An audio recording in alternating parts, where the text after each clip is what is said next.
Herkese merhaba, kanalıma hoş geldiniz. Bu videomda sizlerle elimde görmüş olduğunuz çantanın yapılışını paylaşıyor olacağım. Yapılışı gayet kolay, detaylı bir şekilde video içerisinde parçalarından bahsediyorum. Ben tamamlayıp geldim. Başlangıçta sizlerle ölçümü paylaşıyorum. Daha sonrasında her bir parçamı beraber başlangıcını yapıp devam ettiriyoruz.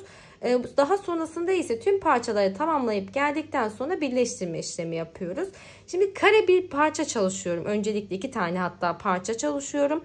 Kare parçanın içerisinde ip yürütme yaptığımız için bakar mısınız, yapısı gayet bu şekilde kalıp gibi, sanki kalın keçeyle astarlanmış gibi bir duruşu var çantanın. Dediğim gibi içerisinde ip yürütme yapıyoruz ve görüntüsü, duruşu gayet güzel oluyor. Bu anlamda ben çok beğendim. Bir tık büyük bir çanta çalıştım çünkü plaj çantası olarak kullanmayı düşünüyorum. Siz buradaki kare parçanıza göre çantanızın boyutunu belirleyebilirsiniz. Dilerseniz daha küçük ya da benimle birebir aynı ölçülerde çalışarak aynı şekilde büyük bir çanta yapabilirsiniz. Kağıt iplik kullandım. İpimi kilogram halinde aldığım için marka belirtemiyorum. 450 gram kullandım. 450-500 gram yeterli olacaktır. Birebir aynı ölçülerde çalışacaksanız 3,5 numara tığ ile örgümün başlangıcını yaptım. İp bir tık zorlayabiliyor. 3,5 numara tığ kullandım ama ilk defa kullanıyorsanız ve elinizi çok acıtıyorsa 4 milim tığ kullanarak da aynı ölçülerde çantayı yapabilirsiniz. Dediğim gibi ben 3,5 numara tığ kullandım. Çünkü yapısı birazcık böyle tok, sert bir yapıda dursun istediğim için. Videoyu beğenmeyi, yorum yapmayı ve kanalıma abone olmayı unutmayın lütfen. Instagram'da takip etmiyorsanız açıklama kısmına link bırakıyorum. Tıklayıp takip edebilir. Orada yaptıklarınızı beni etiketleyerek paylaşabilirsiniz. Şimdi beraber yapılışına geçelim. Detaylı anlatıma geçmeden önce ben parçalarımın tamamını tamamlayıp geldim. Sizlerle beraber bir başlangıç yapıp devamında kolaylıkla ilerleyebileceksiniz. Öncelikle bahsetmek istiyorum parçalarımda. 2 tane kare parçamız var. Kare parçamızı yaparken içerisinde 2 kat ip yürütme yaptım. Yine aynı ipten bakın şu şekilde kağıt iplikten 2 kat halinde bir yumak oluşturdum. Ve her sık iğnenin içerisinde bu 2 kat ipimi devam ettirdim. İstediğim kare boyutuna ulaşana kadar. Kaç sıra boyunca gidiyoruz? 1, 2, 3, 4, 5, 6, 7, 8, 9, 10, 11, 12, 13, 14, 15, 16, 17, 18, 19, 20, 21, 22, 23, 24, 25, 26. Bir tane kare parçamız için 26 sıra boyunca gidip tamamlıyoruz. Ben bir tık böyle büyük bir çanta olsun istediğim için 26 sıra boyunca gittim. Şu anda bu ütülenmiş hali, dümdüz bir görüntü var bakın. 2 parça halinde kare parçamızı yapıyoruz. Dilerseniz daha büyük ya da daha küçük de yapabilirsiniz. Bu noktada sizlerle ölçümü de paylaşmak istiyorum. Bakın ölçtüğümde 33,5 santim ölçüsünde kare parçamızı tamamlayıp geliyoruz. Öncelikle kare parça yapılışıyla başlıyoruz. Çünkü kenar parçamız için bir bütün halinde kare parçamızın ölçüsünü almamız gerekiyor. Yani şu şekilde etrafına tutarak diğer bu yan parçamızı tamamlıyoruz. Yan parçamızda kare parçamdaki gibi sık iğne değil, yarım trabzan yaptım. Burada sizlerle sıra sayısı paylaşmayacağım. Çünkü tamamıyla sizin kare parçanıza göre ayarlayabileceğiniz bir sayı. Yine de fikir olması açısından ölçüsünü paylaşmak istiyorum. 20 tane yarım trabzandan oluşuyor. 19 tane zincir çektim. Ve 2 zincir dönüşümle beraber 20 tane yarım trabzan yaptım. Ölçtüğümde 86 santim uzunluğunda parçamı tamamlamış oldum. Genişliği ise 11,5 santim genişliğinde. Dediğim gibi buradaki ana parçamız olan kare parçaya göre ölçünüzü belirleyebilirsiniz. Daha sonrasında askıyı yapıyoruz. Askı için ise 6 tane yarım trabzanım var. Ve burada istediğim askı uzunluğuna ulaşana kadar devam ettim ve ipimi kestim. 2 parça halinde askıyı tamamlayıp geliyoruz. Burada da sizlerle askı ölçümü paylaşmak istiyorum.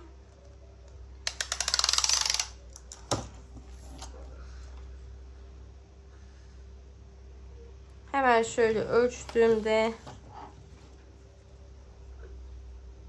63 santim uzunluğunda askıyı tamamlamış oldum. Kalınlığı ise şöyle 3,5 santim kalınlığında, tamamıyla tercihe kalmış bir şey. Bu şekilde tüm parçaları tamamlayıp geldikten sonra beraber birleştirmesini yapıyoruz ve üst ağız kısmını da yaparak çantamızı tamamlıyoruz.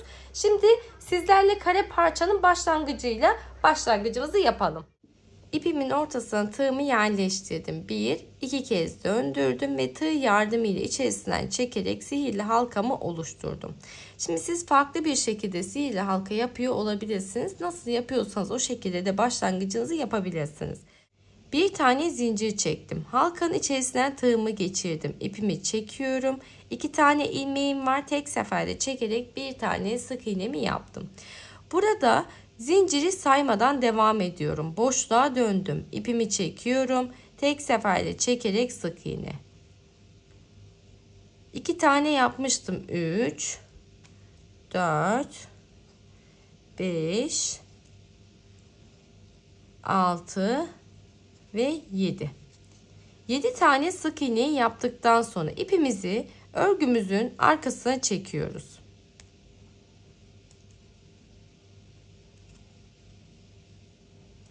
Ve iyice çekerek halkamızı kapatalım, sıkılaştıralım. Ve buradaki orta göbek kısmında genişleme olmasın diye ben tığımı herhangi bir yerden geçiriyorum örgümün arka tarafında. Ve burada bir düğümleme yapıyorum. Dediğim gibi orta boşluk kısmında genişleme olmasın diye. Daha sonra ilmeğimi tığıma taktım. Şimdi burada ilmek yürütme yapmadan bir üst noktaya geçişimizi yapacağız. Çünkü bağlantı noktalarımız belli olsun istemiyorum. Ve ikinci sıramdan itibaren tok bir yapıda dursun, böyle kalıp gibi dursun, astarlama yapmadan da görüntüsü kalıp gibi dursun istiyorsanız arada 2 tane ipimi yürüterek devam edeceğim. Çünkü ben bu şekilde yaptım.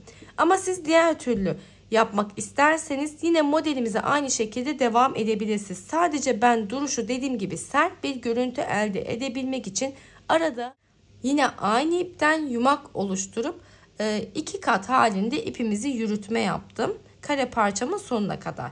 Şu şekilde bakın elimle tuttum arkadan. Bir tık fazlalığı var. İpimin üzerine yerleştiriyorum, örgümün üzerine.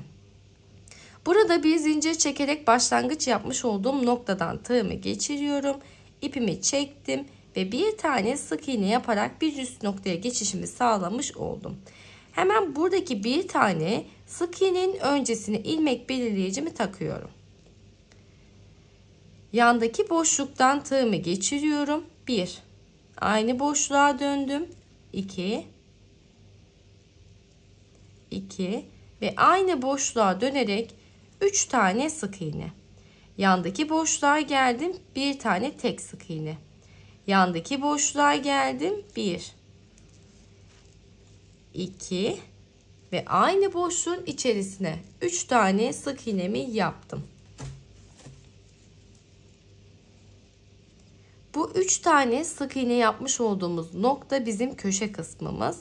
Aradaki kenar kısımları için ise bir tane sık iğne yapıyorum. Boşluğa geldim. Bir tane tek. Yandaki boşluğa geldim. 1 2 aynı boşluğun içerisine 3 tane sık iğnemi yaptım. Yandaki boşluğa geldim. Bir tane tek sık iğne ve ilmek belirleyicimin olduğu noktaya geldiğimde ilmek belirleyicimi çıkardım ve buradaki boşluğuma, benim son boşluğum 1 2 ve 3 tane sık iğnemi yaparak sıramı tamamlamış oldum. İkinci sıramı zaten bir tane tek sık iğne ile başlamıştık. Bir kenarımızı da bu şekilde oluşturmuş olduk. Şimdi bir üst noktaya geçişimizi yapıyoruz. Hemen yandaki boşluktan tığımı geçirdim. Bir tane tek sık iğnemi yaptım. Yine ilmek belirleyicimi takıyorum ve arada 2 tane ipimi bakın aynı şekilde yürütmeye devam ediyorum. Şimdi burada bir alt sırada 3 tane sık iğne yapmıştık. Genelde bu nokta birazcık akıl karıştırabiliyor. O yüzden sizlere detaylı bir şekilde göstermek istiyorum. Ortayı ayarlamakta, ortadaki sık iğneyi bulmakta zorlanabiliyorsunuz. Bakın burada 3 tane sık iğneye baktığımızda aslında ben birinci sık iğnenin tepesine burada bir tane tek sık iğnemi yapmış oldum. Tepedeki başak noktalarına baktığımızda şu anda bu ikinci başağım benim tam orta noktam. Bakın. Sık iğneye değil de aslında şöyle döndürüp üstteki başak görüntüsüne baktığımızda orta noktayı aslında daha net görebiliriz. Çünkü altta baktığımızda sık iğneyi bir tık kayıyor gibi hissediyoruz. Başak noktasına baktığımızda ben şu an birinci başağın tepesine bir tane sık iğnemi yaptım. İkinci başağın tepesine, yani ortadaki sık iğnemin tepesine geldiğimde 1,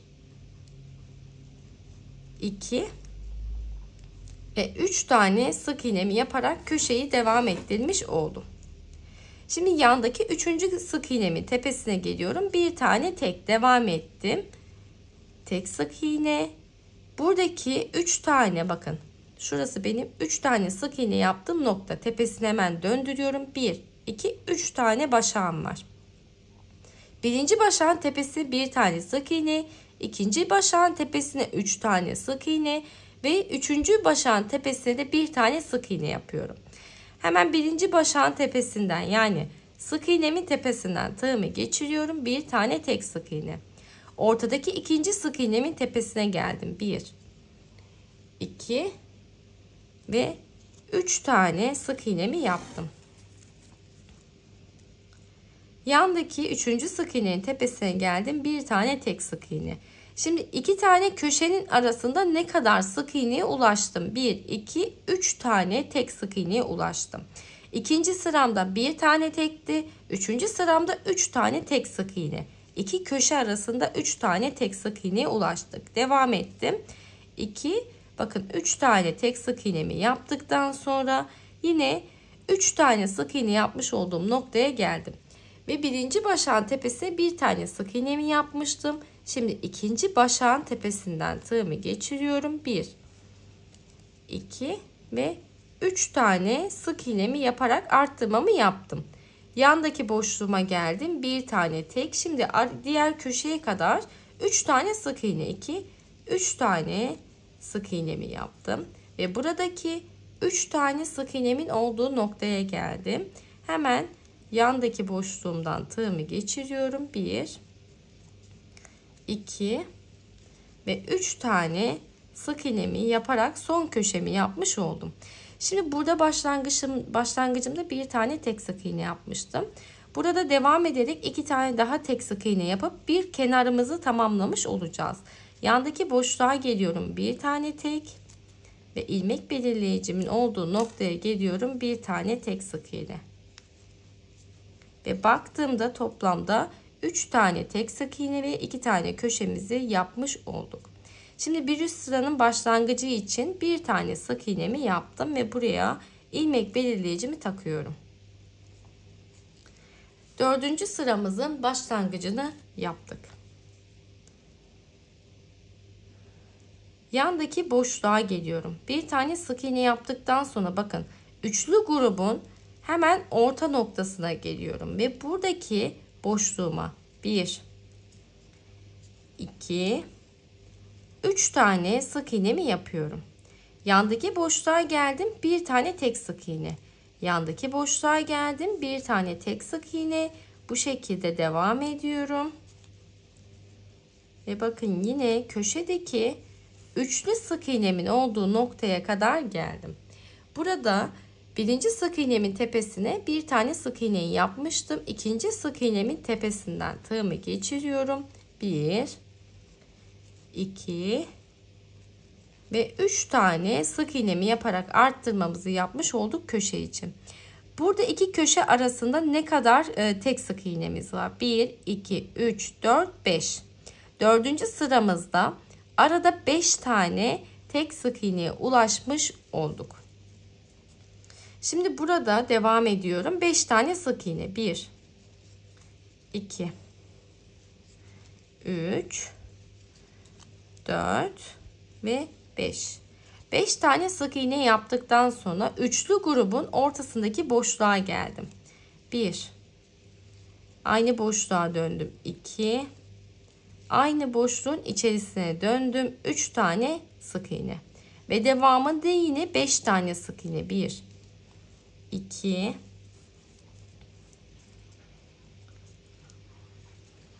3, 4 ve 5. 5 tane tek sık iğne yaptıktan sonra tam ortadaki ikinci sık iğnemin tepesine geldim ve buraya yine 1 2 3 tane sık iğne, yandaki boşluğa geldim. 1 son köşeyi yaptıktan sonra devam ediyorum. 1 2 ve 3 tane tek yaptım. İlmek belirleyicimin olduğu noktaya da 4. sık iğnemi yaparak sıramı tamamlıyorum. Bir tane tek sık iğneyi başlangıçta yapmıştık. Toplamda bu kenar içinde 5 tane sık iğneye ulaşmış oldum. Ve bu şekilde 4. sıramızı da tamamlamış olduk. Şimdi bir üst sıraya geçişimi yapıyorum. Yandaki boşluğa geldim. Bir tane tek sık iğne ve buradaki bir tane tek sık iğne öncesine ilmek belirleyicimi taktım. 5. sıramızın başlangıcını yaptık. Hemen yandaki boşluk benim 3 tane sık iğne yapmış olduğum köşenin ikinci boşluğu, ikinci sık iğnesi, yani arttırma yapacağım köşe noktam. 1 2 ve 3 tane sık iğne yaparak köşeyi yaptım. Devamında diğer köşeye kadar her boşluğa bir tane sık iğne. 1 2 3 4 5 6 7 7 tane tek sık iğne yaptıktan sonra köşe noktama geldim. Bakın birinci sık iğnenin tepesine bir tane sık iğne yapmıştım. İkinci sık iğnenin tepesine geldim. 1 2 ve 3 tane tek sık iğnemi yapmış oldum ve ikinci köşeyi yapmış olduk. Şimdi bakın iki köşe arasında 7 tane sık iğneye ulaştım 5. sıramda. Buradaki noktaya kadar hep aynı şekilde devam edelim. İlmek belirleyicimin olduğu noktaya kadar geldim ve burada ilmek belirleyicimi çıkartıyorum. İlmek belirleyicimin olduğu noktaya da bir tane sık iğne yaparak 7 tane sık iğneye ulaşmış oldum sıra sonunda. Hemen yandaki boşluktan tığımı geçirip bir tane sık iğne yaparak bir üst sıranın başlangıcını yapıyorum. Ve yine aynı noktaya ilmek belirleyicimi taktım. Şimdi bir tane sık iğne yaptıktan sonra beraber 6. sıramızın başlangıcını yaptık. Hemen ortadaki sık iğneme geliyorum, köşe noktama.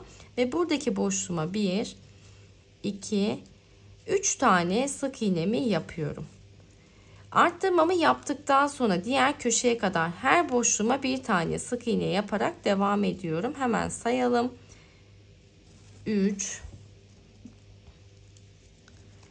4 5 6 7 8 ve 9 tane tek sık iğne yaptıktan sonra buradaki köşe noktama kadar geldim.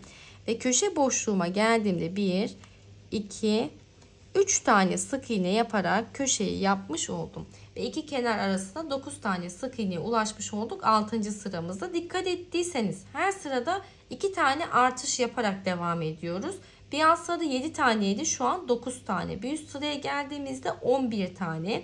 Bir üst sıraya geldiğimizde 13 tane kenar kısmında sık iğneye ulaşmış olacağız. Yani her sırada 2'şer tane artış yapıyoruz. Bu şekilde sıra sonuna kadar devam ediyorum. Modelimiz bundan ibaret. Bu kare parçamızı istediğiniz boyuta kadar devam edebilirsiniz. Ben başlangıçta sizlerle ölçümü paylaşmıştım. Tekrardan beraber sayalım istiyorum. 2, 4, 6, 8, 10, 12, 14, 16, 18, 20, 22, 24, 26. Ben toplamda 26 sıra boyunca gittim. Dilerseniz daha küçük ya da daha büyük de çalışabilirsiniz. Şimdi 26. sıraya ulaşana kadar kare parçamızı büyütüp geliyoruz. Şimdi kare parçalarımızı tamamlayıp geldikten sonra güzel bir ütüleme yapıyoruz. Daha sonrasında kenar başlangıcımızı yapıyoruz. Çünkü kenar başlangıcını kare parçamızın ölçüsüne göre bir ayarlama yapıyoruz. Başlangıçta sizlere detaylı bir şekilde göstermiştim. Şimdi kenar parçamı nasıl bir başlangıç yapıyorum? İpimin ortasına tığımı yerleştirdim, döndürdüm ve bir tane zincir çekerek başlangıcımı yapıyorum ve devam ettim. 2, 3, 4, 5, 6, 7, 8, 9, 10, 11, 12, 13, 14, 15, 16, 17, 18, 19. Toplamda 19 tane zincir çekiyorum ve 19. zinciri parmağımla tuttum. 1, 2 tane daha zincir çektim üzerine. Tığımı ipimi bir kez aldım. 19. zincir içerisinden tığımı geçiriyorum. İpimi çektim. Tığımda 3 tane ilmeğim var. Hepsini tek seferde çekerek yarım trabzanımı yaptım. Tığımı ipimi bir kez aldım. Yandaki zincirden tığımı geçiriyorum. İpimi çektim. 3 tane ilmeğim var. Hepsini tek seferde çekerek yarım trabzan yapıyorum. Tığımı ipimi bir kez aldım. Yandaki zincirden tığımı geçiriyorum. İpimi çektim. 3 tane ilmeğim var. Hepsini beraber çekerek yarım trabzanımı yaptım. Bu şekilde her zincir içerisine bir tane yarım trabzan yaparak sıra sonuna kadar devam ediyoruz. Son zincirden tığımı geçirip yarım trabzanımı yaparak sıramı tamamladım. Şöyle ipimizi düzeltiyoruz. Sıra sonunda saydığımda zincirle beraber 20 tane yarım trabzana ulaşmış oldum. Daha sonrasında örgümün diğer tarafına dönüyorum. 1 ve 2 tane zincir çekerek ikinci sıramın başlangıcını yaptım. Tığımı ipimi bir kez aldım. Hemen dibindeki noktaya herhangi bir batma işlemi yapmıyorum. Bir sonraki boşluktan tığımı geçirdim. İpimi çekiyorum ve tek seferde çekerek yarım trabzanımı yaptım. Yandaki boşluğa geldim. Bir tane yarım trabzan. Yandaki boşluğa geldim. Bir tane yarım trabzan. Bu şekilde sıra sonuna kadar devam ediyorum. Sıra sonuna kadar geldim. Sıra sonundaki son boşluğumdan tığımı geçiriyorum ve ipimi tek seferde çekip yarım trabzanımı yapıyorum. Şimdi burada sıra sonunda 2 tane zincir çekerek başlamış olduğumuz nokta var. İkinci zincirin tepesinden tığımı geçiriyorum. Tek seferde çekerek yarım trabzanımı yaptım ve saydığımda 20 tane yarım trabzana ulaşmış oldum. Bu şekilde bir bitiş yaptığımızda görüntü olarak daha düzgün bir görüntü elde ediyoruz sıra sonunda, yani kenar kısmında. Örgümün diğer tarafına dönüyorum. 1, 2 tane zincir çektim ve 3. sıramın başlangıcını yaptım. Tığımı ipimi bir kez alıyorum. Dibindeki boşluğa değil, bir sonraki boşluktan tığımı geçirdim. Tek seferde çekip yarım trabzanımı yaptım ve her boşluğa bir tane yarım trabzan yaparak sıra sonuna kadar devam ediyorum. Sıra sonuna kadar geldim. Sıra sonunda baktığımızda son boşluğumdan tığımı geçiriyorum. Bir tane yarım trabzan yaptım ve 19 tane yarım trabzanım var şu anda. Tığımı ipimi bir kez aldım. 2 zincir çekerek başlangıç yaptığım noktada ikinci zincirin tepesinden tığımı geçiriyorum ve son yarım trabzanımı yaparak sıra sonunda 20 tane yarım trabzana ulaşmış oldum. Ve bakın bu şekilde bir görüntü elde ediyoruz. Hemen şöyle esneterek düzeltme yaptığımızda dümdüz bir görüntüye ulaşmış olduk. Örgümün diğer tarafına dönüyorum. 1, 2 tane zincir. Tığımı ipimi bir kez aldım. 4. sıramın başlangıcını yapıyorum. Dibindeki boşluğa değil, bir sonraki boşluktan tığımı geçirip yarım trabzanımı yapıyorum. Ve her boşluğa bir tane yarım trabzan yaparak sıra sonuna kadar devam ediyoruz. Modelimiz hep bu şekilde devam ediyor, kenar parçamız. Burada önemli olan çantanız için yapmış olduğunuz kare parçanız. Şu an tam net göremiyorsunuz ekranda. Şöyle göstermek istiyorum. Buradaki kare parçanızın ölçüsüne göre ölçüm yaparak parçamızı tamamlayıp geliyoruz. Şimdi beraber askının başlangıcını yapalım. Askı için toplamda 77 sıra boyunca gittim. Ama buradaki uzunluk benim kendime ait belirlemiş olduğum bir uzunluk. Başlangıçta sizlerle santim olarak ölçüsünü de paylaşmıştım. Şimdi ipimin ortasına tığımı yerleştirdim ve bir tane zincir çekerek başlangıcımı yapıyorum. 2, 3, 4, 5 tane zincir. 5. zinciri parmağımıza tuttuk. 2 tane daha zincir çektim. Tığımı ipimi bir kez aldım. 5. zincir içerisinden tığımı geçiriyorum. 3 ilmek var. Beraber çekip yarım trabzan yaptım. Askı içinde yarım trabzan yaparak devam edeceğiz. Tığımı ipimi bir kez aldım. Yandaki zincire geliyorum. Yarım trabzan. Yandaki zincire geliyorum. Yarım trabzanımı yapıyorum. Ve bu şekilde devam ettim. Son zincirime de bir tane yarım trabzan yaparak sıramı tamamladım. Zincirle beraber saydığımızda 6 tane yarım trabzana ulaşmış oldum. Örgümün diğer tarafına dönüyorum. 1, 2 tane zincir. Tığımızı ipimi bir kez aldım. Dibindeki boşluğa değil, bir sonraki boşluktan tığımı geçiriyorum. Yarım trabzan. Yandaki boşluğa geldim. Bir tane yarım trabzan. Yandaki boşluğa geldim. Bir tane yarım trabzan. Son boşluktan tığımı geçiriyorum. Ve ipimi tek seferde çekerek yarım trabzanımı yaptım. Şimdi burada aynı yan şeridimizi başladığımız gibi 2 tane zincir çekerek dönüş sağladığım noktaya batma işlemi yapıyorum. Diğer türlü şu anda saydığımda 5 tane yarım trabzana ulaştım. Bir tane yarım trabzanım eksik. İkinci zincir tepesinden tığımı geçirdim ve tek seferde çekerek yarım trabzanımı yapıyorum ve 6 tane yarım trabzana ulaşmış oldum. Örgümün diğer tarafına döndüm. 1, 2 tane zincir. Tığımıza ipimi bir kez aldım. Dibindeki boşluğa değil, bir sonraki boşluktan tığımı geçiriyorum. Bir tane yarım trabzan yaparak başlangıcımı yaptım. Ve bu şekilde devam ediyorum. Son boşluğumdan da tığımı geçirdim. Bir tane yarım trabzan ve ikinci zincir tepesinden tığımı geçirip yarım trabzanımı yaptım.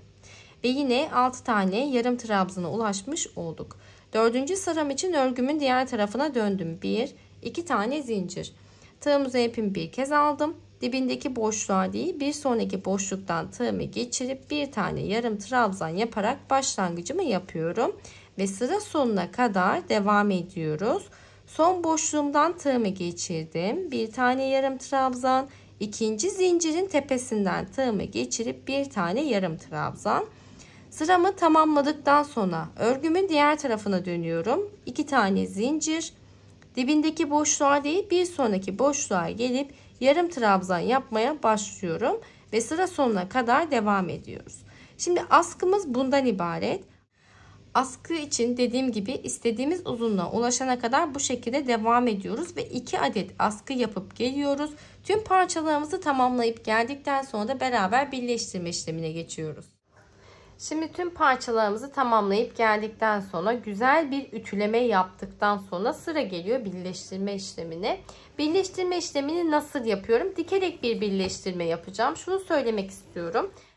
Şimdi ben genelde şu şekilde bir başlangıç yapıyorum. Bu şekilde hani hem yan şerit hem taban hem de diğer yan şeklinde bütün bir parça yaptığımızda bunun nasıl sabitlemesini yapıyorum. Örme işlemi yapmış olduğum noktadan başlangıç yapmıyorum. Çünkü dikme işlemi esnasında kayma olabilir. Burada bir tık fazla geldiğinde sökme imkanı olsun diye. Bu parçam hani ölçüsünü alıyoruz tamam ama yine de bir sıra kayabilir, 2 sıra kayabilir. O yüzden burada fazlalık olduğunda diğer türlü sökme işlemi yapamıyorum.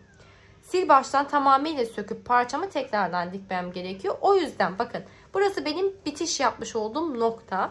Bunu en sona bırakıyorum. Başlangıçtan dikme işlemi yapıyorum. Hemen şimdi örgümüzün ön tarafında bir ayarlama yapıyoruz. Beraber bir başlangıç yapalım. Şimdi köşedeki 3 tane sık iğne yapmış olduğum noktada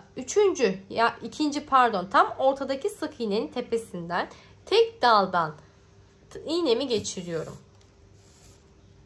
Ve buradan bir başlangıç yapıyorum. Daha sonra karşılık gelen başlangıç noktasından iğnemi geçirdim. Bir alttaki bakın sık iğnenin hemen arka dalından, içte bulunan daldan iğnemi geçiriyorum ve karşılıklı dikiyorum. Bir alta geçtik. Bakın yine arka daldan tek dal olarak dikme işlemi yapıyoruz. Burada mutlaka tek dal dikme yapmanız gerekiyor. Çünkü bir sonraki aşamada buradaki bırakmış olduğumuz tek dala böyle fırfır gibi bir görüntü, filiz gibi bir görüntü oluşturacağız. O yüzden örme işlemi yapacağım için o üstteki tek dalımı bırakıyorum. Ve devamında sırasıyla karşılık gelen noktalardan, içte bulunan daldan dikme işlemimi gerçekleştiriyorum. Şimdi ben buradaki parçamı sıra sonuna kadar, yani buradaki noktaya kadar dikip geliyorum. Şimdi size bahsettiğim gibi son boşluğuma kadar dikme işlemimi tamamlayıp geldim. Şimdi sıra geldi diğer parçamızı. Şöyle örgümüzün diğer tarafını döndürüyoruz ve buradaki kare parçamızı yerleştirip yine aynı şekilde buradan bir başlangıç yaparak buradaki son boşluğuma kadar dikiyorum. Dikme işlemini tamamlayıp geldikten sonra sıra geliyor üst ağız kısmını yapmaya. Bunun için ipimi elime aldım, tığımı elime aldım. İpimin ortasına tığımı yerleştirdim ve bir tane zincir çekerek başlangıcımı yaptım. Tığımıza ipimi bir kez aldım. Burada istediğiniz herhangi bir noktadan başlangıç yapabilirsiniz. Ben hem bu yan gövdeyle hem de bu üstteki kare parçamın başlangıç noktasından başlamak istiyorum. İlk boşluktan tığımı geçirdim. İpimi çekiyorum. Tığımda 3 tane ilmeğim var. Hepsini tek seferde çekip yarım trabzan. Tığımıza ipimi bir kez aldım. Burada bakın direkt boşluktan tığımı geçiriyorum. İpimi çekip tek seferde çekerek yarım trabzan. Yandaki boşluğa geldim. Yarım trabzan. Yandaki boşluğa geldim. Yarım trabzan yaptım. Bu şekilde her boşluğa bir tane sık iğne yaparak başlangıç noktama kadar devam ediyorum. Başlangıç noktama kadar geldim. Yarım trabzanlar yaparak burada bir zincir çekerek tığımıza ipimi bir kez almıştım. Oradaki boşluğumdan tığımı geçiriyorum. İlmek yürütmemi yaptım. Yani birinci sık iğnenin tepesinden ilmek yürütmemi yapmış oldum. Sıramı birleştirdikten sonra 2 tane zincir tığımıza ipimi bir kez aldım. Hemen dibindeki boşluğa dönerek İpimi tek seferde çekip bir tane yarım trabzan, yandaki boşluğa geliyorum, bir tane yarım trabzan, yandaki boşluğa geliyorum, bir tane yarım trabzan yapıyorum. Bu şekilde her boşluğa bir tane yarım trabzan yaparak sıra sonuna kadar geliyoruz. Sıra sonuna kadar geldim. Son boşluğuma bir tane yarım trabzanımı yaptım. Burası ilmek yürütme yaparak sıramı bağlamış olduğum nokta. Oraya herhangi bir batma işlemi yapmıyorum. Buradaki bakın tam tepe noktasından tığımı geçirdim. İpimi çekiyorum. İlmeğimi içerisinden geçirip ilmek yürütmemi yapıp sıramı kapattım. 2 zincir. Tığımıza ipimi bir kez aldım. Hemen dibindeki aynı boşluk içerisine dönerek bir tane yarım trabzanımı yaptım. Daha sonra yandaki boşluğa geldim. Bir tane yarım trabzan yaptım. Bu şekilde sıra sonuna kadar devam ediyoruz. Bu bizim 3. sıramız. 3. sıra bence yeterli oldu. Dilerseniz daha da uzun yapabilirsiniz. Şimdi sıra sonuna kadar devam edip geliyorum. Sıra sonuna kadar geldim. Sıra sonunda hemen birinci boşluğumun içerisinden tığımı geçiriyorum. İpimi çekip ilmeğimi içerisinden geçirip ilmek yürütmemi yapıp sıramı kapattım. Şimdi burada son sıramızı tamamladığımız için dilerseniz daha uzun olsun, isterseniz devam edebilirsiniz. Yandaki boşluğa geliyorum. İpimi çekip ilmeğimi içerisinden geçirdim. Yandaki boşluktan tığımı geçirdim. İpimi çekiyorum. İlmeğimi içerisinden geçirip ilmek yürütme yapıyorum. Bakın bu şekilde tüm sıra boyunca ilmek yürütme yaparak başlangıç noktamıza kadar dönüp geliyoruz. Sıra sonuna kadar geldim. Sıra sonunda ilmeğimi bırakıyorum ve başlangıç yapmış olduğum boşluktan içten öne doğru tığımı geçirdim ve buradaki ilmeğimi arkaya çekiyorum. Bakın bu şekilde düz bir bitiş yapmış olduk. Arkaya çektikten sonra 2 tane zincir çekiyorum ve ipimi bir tık uzun bırakıp kesiyorum. Ve bu şekilde çantamızın gövdesini tamamlamış olduk. Şimdi sıra geldi yapmış olduğumuz askıyı sabitlemeye. Askıyı da tamamıyla çantamızın orta kısmına bakın bu şekilde dikerek sabitliyoruz. Hemen ipimi fazla kesmiştim. Şurada bir tanesini beraber sabitleyelim. Tam ortalama yaptıktan sonra askımızı yerleştiriyorum elimle. İçeride bakın tahmini 2 sıra boyunca bırakıyorum. Çok fazla iç kısma giriş yapmasını istemiyorum. Şimdi burada her boşluktan dikerek bir sabitleme yapıyoruz. Askıyı çok iyi sabitleme yapmamız gerekiyor. Yani her boşluktan dikmeye çalışalım. Sağlam bir askı olması için. Şimdi ben bu şekilde bakın her boşluktan iğnemi geçiriyorum ve örgümün iç tarafında askıyı sabitleyip geliyorum. Askının dikme işlemini tamamladım geldim. Bakın tüm çanta boyunca hem arka askıyı hem de ön askıyı sabitleyip geldim. Şimdi burada farklı bir şey yapıyoruz. Onu da hemen şöyle sizlere kısaca göstermek istiyorum. Elime aldım. Bir tane zincir çekerek başlangıcımı yapıyorum. Şimdi bakın buradaki bir tane dal olarak üstte bırakmıştık. Bir tane dalı dikme işlemi için kullanmıştık. Zaten üstte kendini gösteriyor. Boşta duran dalımız. Burada ne yapıyorum? Bu üstteki bakın birinci boşta duran dalımdan tığımı geçirdim. İpimi içerisinden çekiyorum. İlmeğimi içerisinden geçirip ilmek yürütme yaptım. Daha sonra tığım üzerine ipimi bir kez aldım. Bir tane atlıyorum diğer boşluktan. Şöyle. Bir boşluk atlıyorum. Diğer boşluktan tığımı geçirdim. İpimi tek seferde çekerek bir tane yarım trabzan yaptım. Aynı dalın içerisine dönüyorum boşluğun. 2 3 4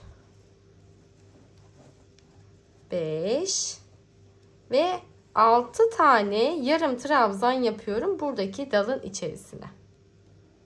Daha sonrasında bir tane atladım. Diğer boşluktan tığımı geçiriyorum. İpimi içerisinden çekip bir kez ilmek yürütmemi yaptım. Tığımızı ipimi bir kez aldım.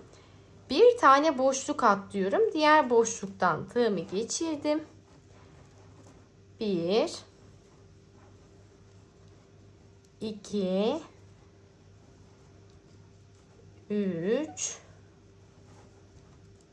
4 5 ve 6.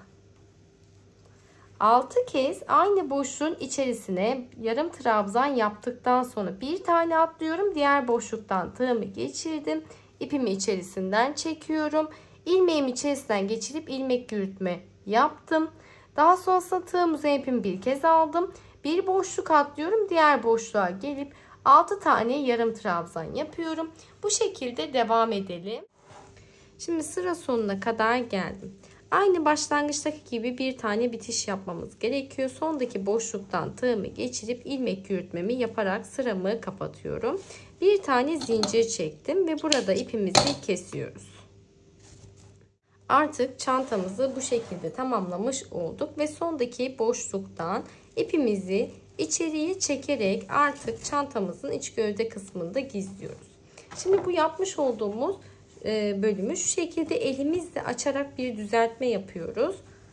Bakın şöyle dışarıya doğru bakması gerekiyor. Gayet güzel ve sevimli bir görüntü elde etmiş olduk bu şekilde. Şimdi ben bir tane tarafa yaptım. Diğer tarafı düz kullanmayı düşünüyorum. Dilerseniz bunu iki tarafa da aynı şekilde yapabilirsiniz. İstediğimizde arkayı düz kullanabiliriz veya diğer tarafı bu şekilde kullanabiliriz diye düşünüyorum. Şimdi astarlama yapmadım. Ama daha uzun ömürlü bir kullanım sağlamak açısından plaj çantası ıslanmaması gerekiyor. O yüzden astarlama yaparsak daha uzun ömürlü olacaktır. Gayet büyük bir çanta oldu. Boyutu da çok güzel oldu. Ben tamamıyla kendime göre bir ayarlama yaptım. Nasıl büyütme yapabileceğinizde ya da nasıl küçük çalışacağınızda da videonun başlangıcında bahsetmiştim. Şimdi bu şekilde ölçtüğümde 44 santim genişliğinde ve uzunluğumuz ise tabana kadar olan kısımda ölçtüğümde 37-38 santim ölçüsünde çantamızı tamamlamış olduk. Videoyu beğenmeyi, yorum yapmayı ve kanalıma abone olmayı unutmayın lütfen. Bir sonraki videoda görüşmek üzere. Hoşça kalın.